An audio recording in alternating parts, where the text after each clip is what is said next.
राज्य मंत्रिमंडळाच्या बैठकीसंदर्भातले अपडेट जाणून घेऊयात। एसटी महामंडळाच्या मार्कीच्या जमिनी संदर्भात आज महत्त्वाचा निर्णय घेण्यात आलाय। आजच्या मंत्रिमंडळाच्या बैठकीत याबद्दल महत्त्वाचा निर्णय होण्याची शक्यता आहे। महामंडळाच्या अतिरिक्त जागेचा व्यापारी तत्वावर वापर करण्यासंदर्भात हा निर्णय होणार आहे। दरम्यान महायुतीचा हा निर्णय आता वादाच्या भोवऱ्यात देखील अडकण्याची शक्यता आहे।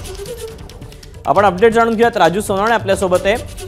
राजू, काय नेमका हा निर्णय आणि जर हा निर्णय घेतला तर वाद देखील उद्भवला जाऊ शकतो असं म्हटलं जात आहे, तर हा वाद नेमका काय असू शकतो?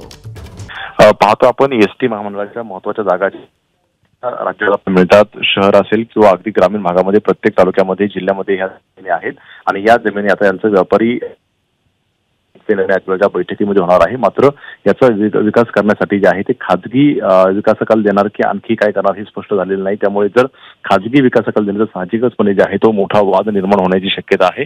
कारण याच्या आधी सुद्धा आपण पाहतोय एमटीडीसीची जमीन असेल किंवा इतर जे काही प्रॉपर्टीज आहेत त्या दिल्यावरती मोठा वाद निर्माण झाला होता। त्यामुळे एसटी महामंडळाचा ज्या काही अतिरिक्त कुठल्या तत्वावर आणि कशा दिला जाणार आहे त्यामध्ये आणखी कोणी याच्या पाठीशी आहे काही सुद्धा पाहणं महत्त्वाचं राहणार आहे।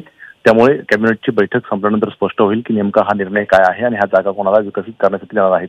त्यामुळे मंत्र्यांच्या बैठकीनंतर या निर्णयाकडे सगळ्यांचं लक्ष लागलेलं आहे। दीपक, राजू, धन्यवाद दिलेल्या सविस्तर माहितीबद्दल। एबीपी माझा, उघडा डोळे बघा नीट।